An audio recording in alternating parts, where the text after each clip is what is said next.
Hello internet world, it's Nathan here and welcome back to my channel. Alright, so we got another roll-up vacuum. This is the iLife T10s. Now, this is the latest model from iLife. I had reviewed quite a bit of models on his channel from them, and one thing that always stood out was the fact they did a pretty good job with the packaging and they come with a lot of accessories. So you do get a lot of bang for your buck. But let's check out this roll-up vacuum. Now, this roll-up vacuum has 3000 pascals of suction, has self-emptying, also has a mopping module which you fill up manually.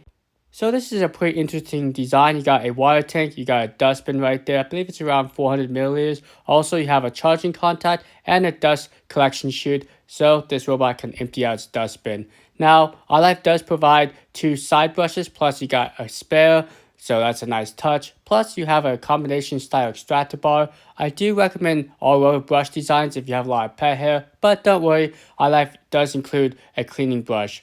One nice thing is they do include a lot of accessories like an extra mopping pad, filter, and side brushes. Alright, let's have a look at this dustbin. It's pretty basic. You've seen this on a lot of these roll-up vacuums, but it does the job and it has a pretty large dust bag, so you get about 60 days worth of dirt. Okay, so let's get everything set up and I'll show you the performance of the iLife T10s.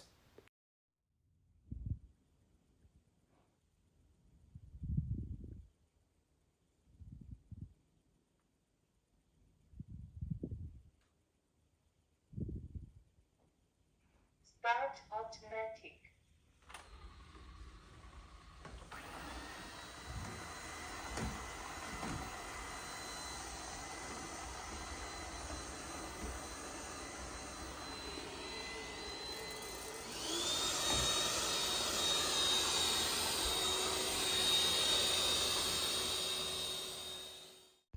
Alright, so right off the bat, you may notice a couple things. How loud it is. Also, it does have a carpet boost sensor. So, my recommendation is if you do have the carpet boost enabled, I do recommend running this roll-up vacuum kind of when you're not sleeping because it'll probably wake you up. Now, cleaning performance, it was okay. It wasn't great. It wasn't terrible. I would say the side brushes do need to slow down a bit. I say that on almost every video I do. I don't know why companies need to have super fast spinning side brushes. And it looks like this model doesn't have speed sensitive side brushes. They just spin at a constant rate. But overall, the roll-up vacuum was able to pick up the majority of the rice here on his carpet. It did miss like a strip. Not sure if I had to run it twice. But if you want the best cleaning performance, I do recommend having it go over a couple times. Going to recharge.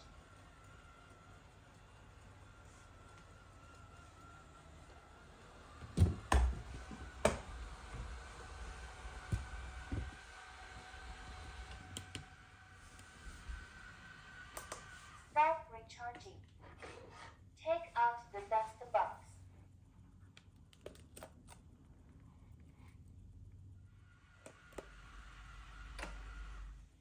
Start charging.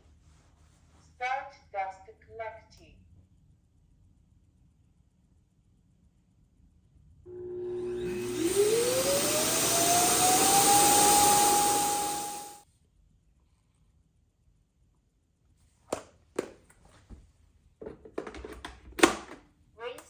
Start recharging. Okay, one thing I noticed is even though it's right next to the dock, it does take a little bit longer than usual to find it. Maybe just an improvement on the algorithms might fix this problem. Okay, so I've had this guy for about a few weeks now. I've been using this as my daily driver.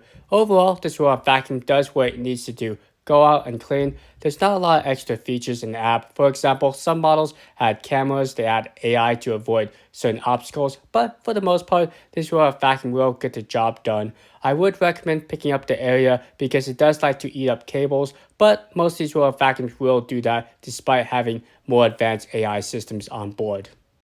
So, do I recommend this roll-up vacuum? Well, if you're a type of person that doesn't really necessarily need all the bells and whistles, I think iLife do make decent products.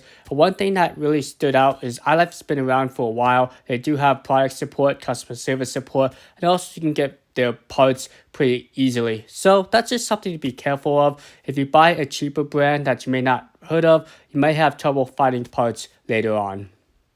Well, if you've been a long time watcher of my channel, I do appreciate it. I do apologize that I haven't been uploading as frequently. I know I get a lot of products and I try to keep up, but sometimes it takes me a little bit longer than usually to do a video. So maybe down the road I'll get better at it, but again, thanks for watching.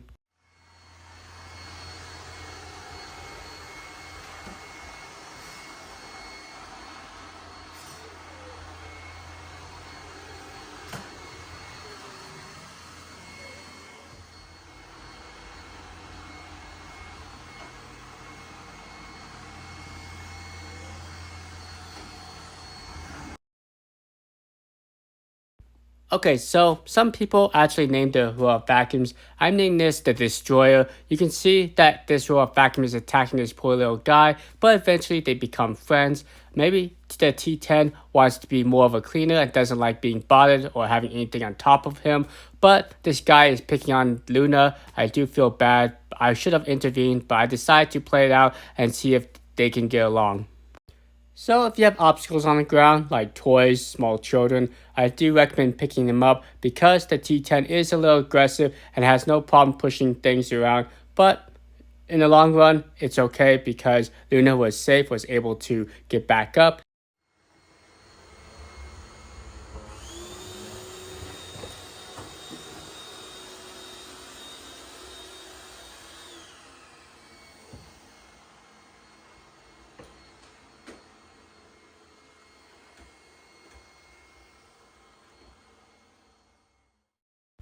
Okay, let's go and give you my final thoughts. Like I said before, this robot vacuum is designed for someone who maybe doesn't want to necessarily spend $1,000 on a robot vacuum and don't need all the thrills and frills of a high-end robot vacuum that has more complexity like the self-washing module and all the extra mumble jumble. But the T10 does its job, is able to clean, able to effectively get back to its docking station, self-empty. Now, as the mopping part, it's really designed just for light dusting. I really didn't show this on this video, but a lot of these mopping robots are designed for that. You really do need to do a hand mopping once in a while. Alright, so thank you so much for watching. Have a great rest of your day. Be safe out there and happy late 4th of July. Hope you guys had fun with fireworks and with friends and family. Okay, adios.